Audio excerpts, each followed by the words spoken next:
Cuando uno va a las librerías en los lugares visibles, uno siempre ve un nombre, Santiago Posteguillo. Y generalmente no es solo el nombre, sino que ve un libro voluminoso. Los libros de Santiago Posteguillo en general son voluminosos. Son libros que se remiten a la historia. Él nos ha contado la historia de Trajano, la historia de Aníbal, de Escipión el Africano, muchas historias, y nos lleva, nos conduce a la historia y aprendemos no solamente de geopolítica, sino también aprendemos de historia y nos adentramos en los personajes, en la intimidad de los personajes. Él lo logra con un gran talento. Sus novelas son, realmente lo he experimentado, maravillosas y muy atractivas. Maestro, bienvenido a Redman Noticias. Encantado de estar con vosotros. Bueno, ahora vamos a hablar de su último libro, Roma soy yo. Y es una historia sobre Julio César. ¿Por qué escribir sobre Julio César?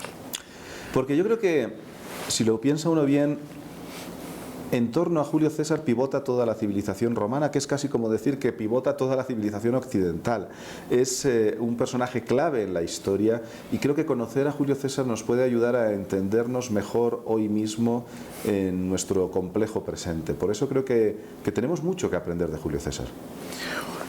Hay una escena que, digamos, con la que empieza el libro que me parece más maravillosa, y es Aurelia, con el bebé, o sea, con Julio César, el que después pasará a la historia y será inmortal. Y ella le habla continuamente, le dice, usted es de la familia, de la dinastía Julia, pero aparte de eso le dice, recuérdalo, hijo mío, Roma eres tú. Sí. Esa imagen con la que usted arranca, ¿qué tan cierta es o qué tan novelada es? Es novelada en la medida en que no sabemos lo que Aurelia, madre de Julio César, le decía a su hijo cuando lo acunaba, cuando el niño estaba recién nacido.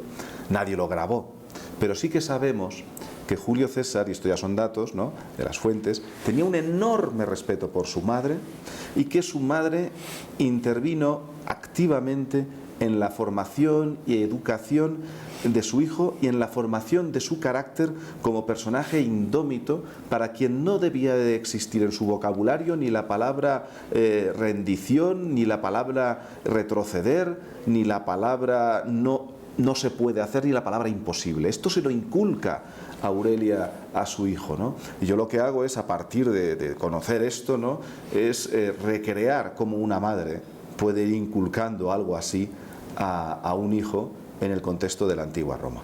Cuando uno ve la portada del libro, hay una frase que dice, el mundo nunca volvió a ser el mismo. ¿Por qué? Porque César, en su intervención política en la antigua Roma, va a cambiarlo todo. César es un representante del pueblo que lo que quiere es una mayor equidad y justicia y reparto de derechos, de tierras, de dinero y de privilegios de forma mucho más justa entre todos los ciudadanos de Roma. Y se enfrenta a una oligarquía senatorial que se niega sistemáticamente a esto. Lo van a intentar todo para que él no pueda cambiar el mundo, pero lo cambia. Por eso, después de César, el mundo nunca volvió a ser el mismo.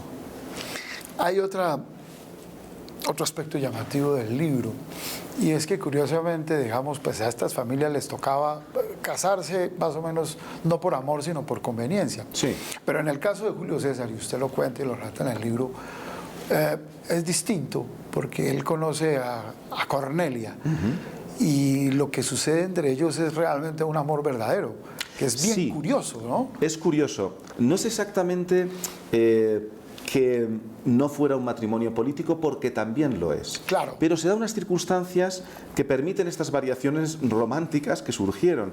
Y es que normalmente a una niña romana de 14, 15 años, cuando una adolescente romana tenía el periodo, ya se la denominaba viri potens, que literalmente viene a significar algo así como que ya puede soportar varón. Lo cual nos da una idea de la brutalidad de la circunstancia, porque tenemos cadáveres de niñas romanas de 12 años que han muerto en el parto. En esa terrible circunstancia, Cornelia tiene la suerte de que, teniendo solo 15 años, en lugar de casarla con un señor de 40 o 50 años por motivos políticos, que habría sido lo habitual, la casan por motivos políticos, pero con un joven de 17 años. Entonces tenemos una chica de 15 y un chaval de 17. Y ahí todas las fuentes nos reconocen que surgió una complicidad que se transformó en amor. Se quisieron mucho, tan apasionadamente que César llega a jugarse la vida por Cornelia. César tiene muchas relaciones con muchas mujeres, pero creo que solo se enamora 2 veces en su vida. Y la primera vez es de Cornelia. Y esa historia de amor muy desconocida de César está contada en Roma soy yo. Uno de los personajes más llamativos del libro es el senador Dolabella, Sí. al que le empiezan a hacer el juicio por corrupción.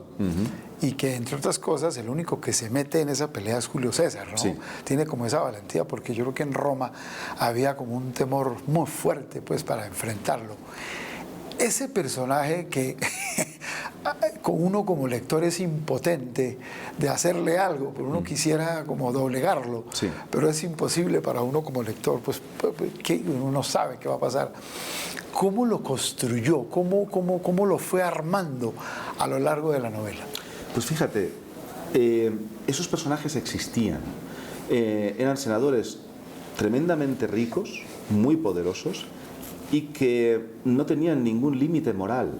Y de hecho tenían sicarios a sueldo que asesinaban a cualquiera que se enfrentara a ese senador, ¿no? Y este era Dolabella. Recuerdo cuando en mi juventud leía Asterix y Obelix, ¿no?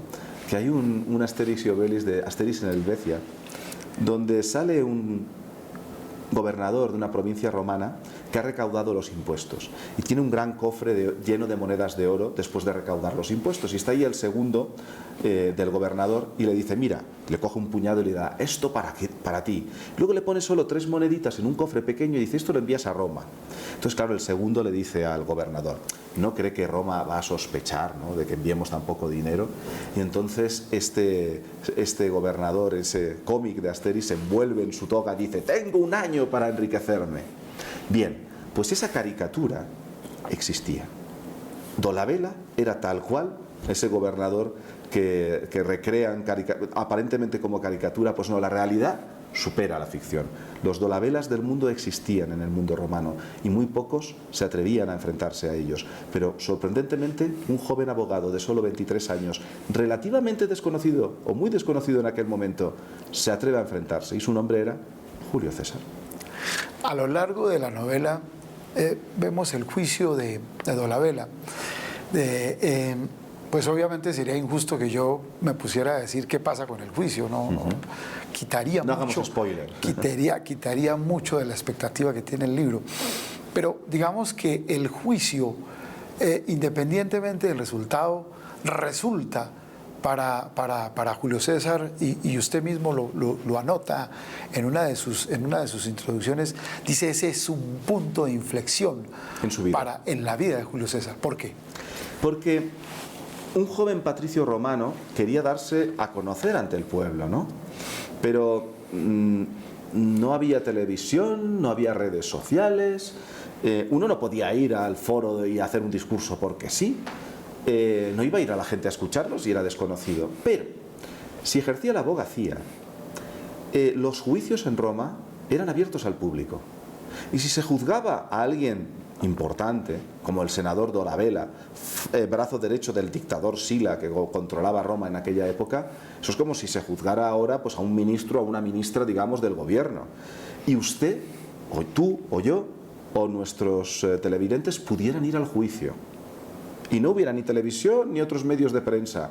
¿Cuánta gente iría al juicio? Mucha. Y eso es lo que pasaba en Roma, porque la gente quería saber qué ocurría. Y entonces, en esos juicios, un joven patricio romano podía darse a conocer tanto en sus ideales políticos como en su oratoria. Y por eso ese juicio, más allá del resultado que pudiera conseguir, era importante para Julio César. Otro de los personajes con los que nos encontramos ahí es con Cicerón.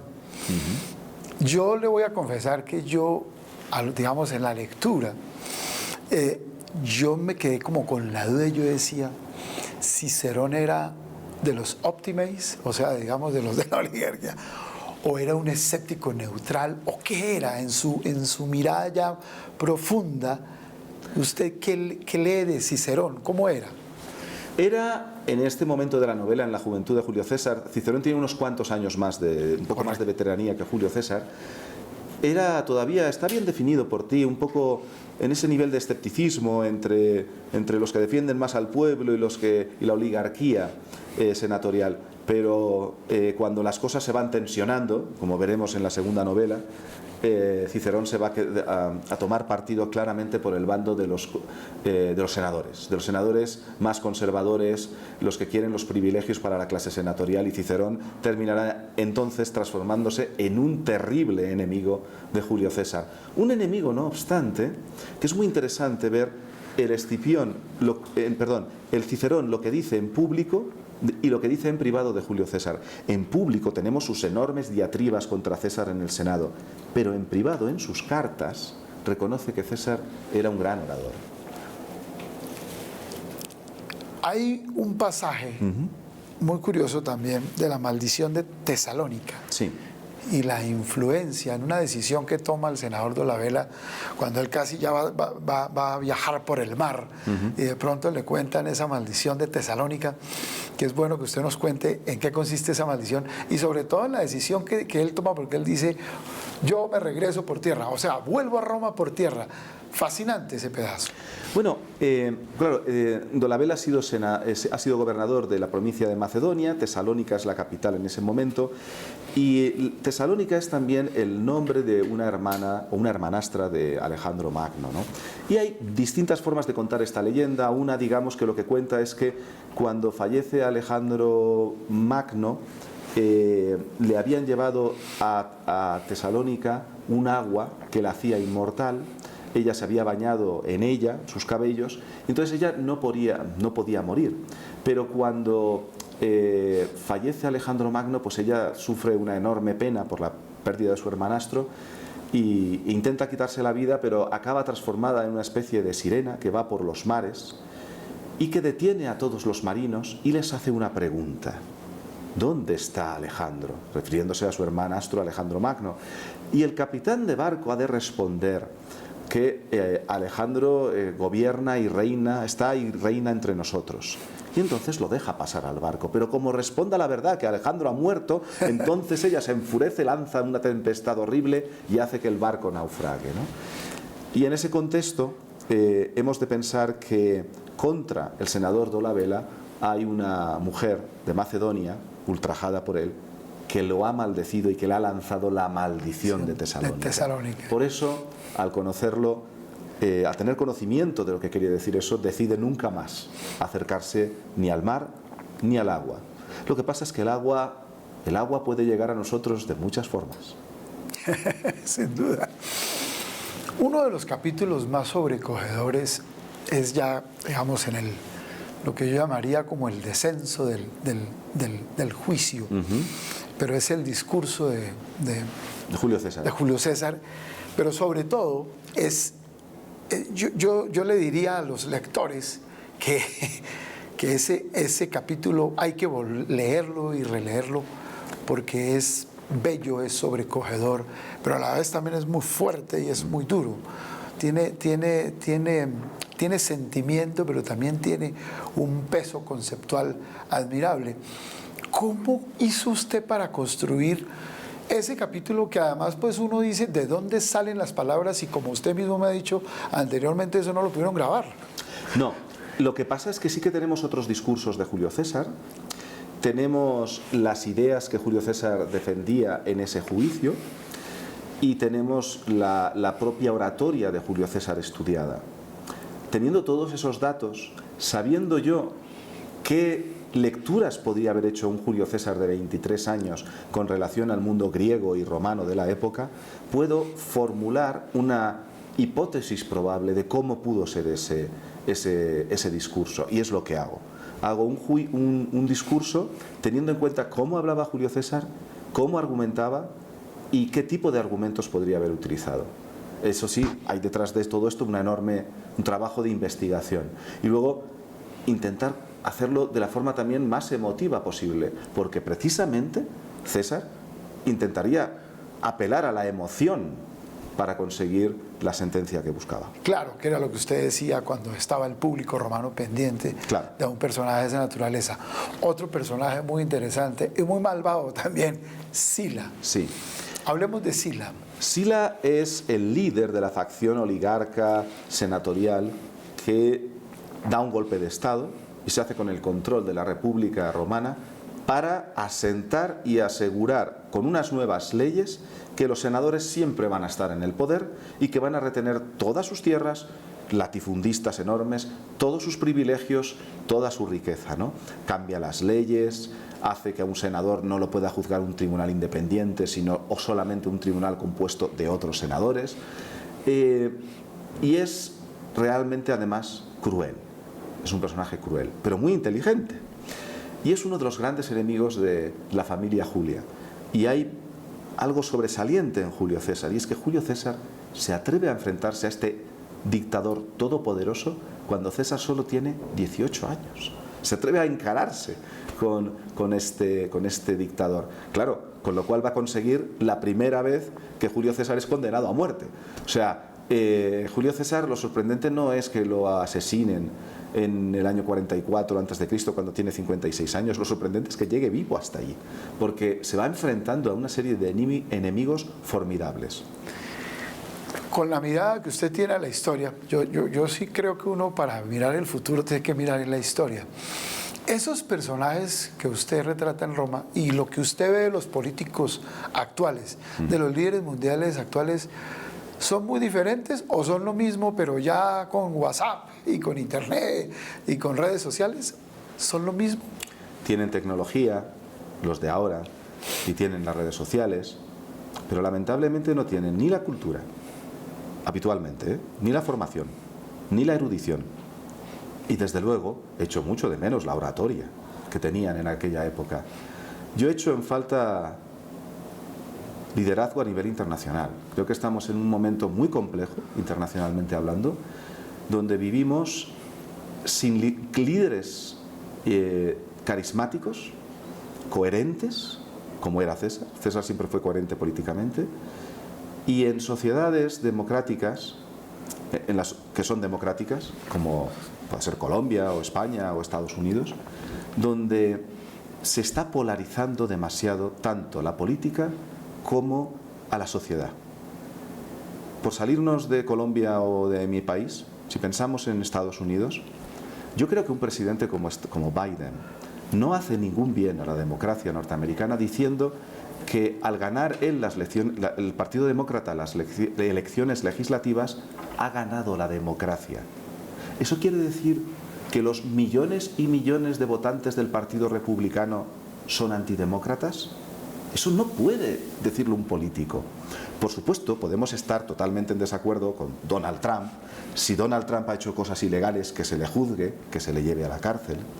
Pero yo no creo que todos los votantes de un gran partido, ni el demócrata, ni el republicano, ni un gran partido en Colombia de un signo o del opuesto, ni un gran partido, ni los votantes de un gran partido en mi país de un signo o del opuesto, sean antidemócratas. Tenemos que despolarizar la política y tenemos que volver a buscar consensos, porque ya lo inventaron los griegos. En el punto medio suele estar siempre la solución de todo. Y esto sí me preocupa, porque veo que los líderes que hay hoy día no buscan esos consensos, sino que buscan la polarización. Y eso me preocupa. De acuerdo, pero además los líderes de hoy tampoco son estrategas militares. No. Es decir, los de antes además no solamente tenían pensamiento, sino que además estaban formados para ir a la guerra. Claro. O sea, tenían el control de todo el poder que tenían. Y además estaban obligados a ir a la guerra. Claro. Porque cuando un cónsul romano era elegido cónsul de Roma, tenía la obligación de acudir al conflicto militar, él en persona, donde se enviara esas legiones. Si eso hubiera sido así, hoy día, yo no creo que Putin hubiera invadido Ucrania. Si Putin hubiera tenido que ponerse un casco e ir en primera línea de una de esas columnas de blindados que lanzó contra Kiev, yo creo que Putin no va. Seguro que no va. Pero es muy cómodo decidir y generar sufrimiento humano alrededor cuando tú vives cómodamente refugiado en tu dacha, en tu palacio, mientras decenas de miles de personas mueren por decisiones políticas o geopolíticas que has tomado tú. Eso me parece muy miserable. El libro que está terminado, uno dice está terminado, pero obviamente cuando uno concluye la lectura, uno se queda pensando, no, pero es que Santiago Posteguillo va por más. ¿Qué más viene de la vida de Julio César? Pues trabajo con un esquema donde para contar la vida de Julio César necesito 6 novelas. La primera, Roma soy yo, nos cuenta su juventud. La segunda novela nos ha de contar cómo César ingresa en el Senado y su ascenso político. La tercera debería de contarnos la guerra de las Galias. La cuarta, el enfrentamiento civil con Pompeyo. La quinta, donde saltan las chispas de la historia, el encuentro entre Julio César y Cleopatra VII. Ahí revienta la historia. Y finalmente, el dramático final de Julio César en los idus, si lo decimos en español, las idus, si atendemos a que idus es femenino en latín, de marzo, del 15 de marzo del 44 a.C. Todo eso requiere una novela final. ¿Usted cuántas horas diarias dedica a la escritura y a la reescritura de sus textos? Si me das un día ideal para mí, para eso, pues yo dedicaría una sesión de escritura y documentación, porque van de la mano, claro, de unas 4 horas por la mañana y otra igual en la tarde. Eso es lo que yo haría. Pero muchas veces pues tengo que impartir conferencias, hacer viajes de promoción para contactar con los lectores, para comentar las novelas que estoy escribiendo como estamos haciendo ahora, y también tengo que impartir clases en la universidad. Entonces no siempre dispongo, digamos, de esas 8 magníficas horas para escribir, ¿no? Pero siempre que puedo las busco. Uno de los libros suyos que leí hace un buen par de años y que es muy bueno, también voluminoso, es el de los asesinos del emperador. Y uno se asombra cómo en 35 años Roma tuvo 9 emperadores. Uno decía, Dios mío, ¿qué pasó ahí? ¿Cuál es el proceso que se dio? Pero sin duda uno de los personajes más escalofriantes es Domiciano. Muy atractivo, hablemos de él. Bueno, Domiciano es uno de los claros ejemplos de mal gobernante en Roma, ¿no? De un emperador desinteresado del bien público, solamente centrado en su propio placer, egoísta, maltratador de su esposa, violador de sus sobrinas, un ser francamente detestable, ¿no? Y realmente lo que me interesaba de este personaje era explicar que existió, porque solo de ese desastre puede surgir la circunstancia por la cual Roma llegó a un momento donde decidió elegir a alguien que lo sacara de ese desastre, aunque ese alguien no hubiera nacido en Roma ni en Italia, como era el caso del emperador Trajano, un emperador de origen hispano. Y por eso me interesó contar en Los asesinos del emperador este detestable personaje, Domiciano. Pero hay una parte del texto que me acuerdo, y es Domiciano cuando, es decir, él llega un momento de su vida en que él se cree un dios. Sí. Ya es como, pero es increíble. Y eso pasa mucho con el poder. Sí. Es decir, Sí. las personas que empiezan a administrar las vidas de miles y de millones de personas se endiosan. Y no solo eso, pierden el contacto con la realidad. De acuerdo. Solo por eso se puede entender a veces algunas de las soberanas y tremendas estupideces que dicen algunos políticos, porque no viven en el mundo real. Y a veces tenemos que oír algunas tonterías impresionantes que para cualquier ciudadano o ciudadana de a pie, dice, pero ¿qué está diciendo este hombre o esta mujer? Simplemente porque se rodean no de asesores, sino de gente que simplemente les dice lo maravillosos que son cada día, que no los critican, que no los cuestionan, que no les asesoran bien y que al final los endiosan. Y eso es muy malo, porque quien vive fuera de la realidad no puede gobernar ni administrar la realidad. Ya usted me habló, me dio la primera puntada de Trajano, que era lo que le quería, lo que le quería preguntar. ¿Por qué se interesó tanto en Trajano, aparte de la razón que usted ya me empezó a esbozar? Porque Trajano fue un gobernante de quien, como en el caso de Julio César, podemos aprender muchas cosas. Entre otras, que gobernaba con ejemplaridad. No exigía a sus gobernados ningún sacrificio que él no estuviera primero dispuesto a hacer. En la cuestión militar, si había una guerra, iba a la guerra. Si había una batalla, acudía a la batalla. Iba a primera línea de combate. Y si la línea de primera línea se rompía en un lugar, acudía con su caballería en persona para defender la posición. Si había que andar 30 o 40 kilómetros al día, desmontaba del caballo y los andaba junto con sus legionarios, aunque al final del día terminara con saballones y heridas en sus pies como los de sus legionarios. Comía el rancho de sus legionarios, bebía la misma agua. Pero claro, con esa ejemplaridad, su ejército estaba dispuesto a seguirlo a donde fuera, porque lo sentían como uno de ellos. Era además alguien que practicó una transparencia de los gastos de la familia imperial. Hay gobernantes que no sabemos lo que gastan en sus viajes cuando se desplazan. Es un gobernante que practicó política social e incluso intentó hacerlo, discúlpenme, yo hablo de Trajano, sin subir impuestos. Claro, claro. ¿Usted desde cuándo supo que iba a ser escritor? ¿De niño, en la adolescencia? Yo siempre he querido, o me he interesado por contar historias, es verdad, de niño, recuerdo escribir cuentos, ¿no? Pero supongo que es a partir de la adolescencia cuando ya va uno decidiendo que quiere escribir. En la adolescencia es donde yo ya me recuerdo leer mucho y querer escribir y escribir poesía.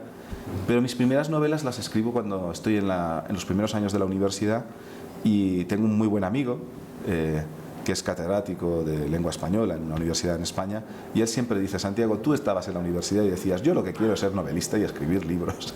Y yo a veces no me acuerdo de eso, pero dice, sí, tú lo decías todos los días.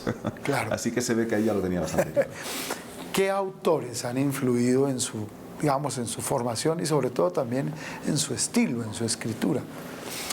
Bueno, yo creo que, por supuesto, los grandes narradores, ¿no?, de todos los tiempos, ¿no?, desde los grandes contadores de historias como Shakespeare o narradores como Cervantes, a estos narradores geniales, animales literarios, digo yo, como Gabriel García Márquez, como Cabo, ¿no?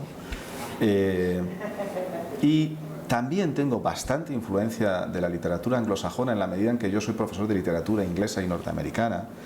Y entonces autores de la narrativa del siglo XIX británica, como Jane Austen, influyen mucho en mi estilo. Es muy similar en la técnica narrativa en gran medida al estilo de Jane Austen. Solamente que sí que le acelero el ritmo para hacerlo más dinámico, más al gusto de un lector del siglo XXI. Uno de los libros que más me ha gustado de tipo de novela histórica es Las Memorias de Adriano. Obviamente usted lo ha leído. ¿Cómo le parece ese libro? ¿Qué lectura tiene usted de ese libro? Mire, con Las Memorias de Adriano yo tengo una relación ambivalente. En el sentido en que es un libro que está muy bien escrito, una novela más psicológica y evocadora que histórica, y que además está muy bien traducido por un tal Cortázar, que eso pues ayuda mucho. Pero la propia autora Marguerite Yourcenar reconoce que del personaje de Adriano solo cogió aquello que a ella le gustó. Y eso es una reconstrucción parcial de un personaje, porque se dejó fuera un montón de elementos de un Adriano que era un personaje bastante desagradable y bastante peligroso. Era muy violento y muy caprichoso y malgastador del erario público. Todo eso ella no lo cuenta porque solo quiso contar lo que le gustaba del personaje. Entonces, como novela evocadora y psicológica me parece maravillosa. Como novela histórica tengo mi punto crítico.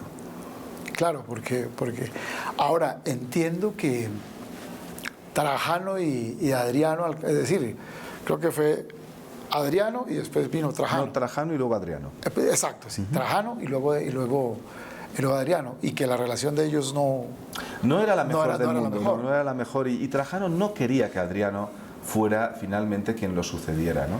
Y de hecho Adriano en gran medida da un golpe de estado cuando Trajano está muy enfermo para hacerse con el poder.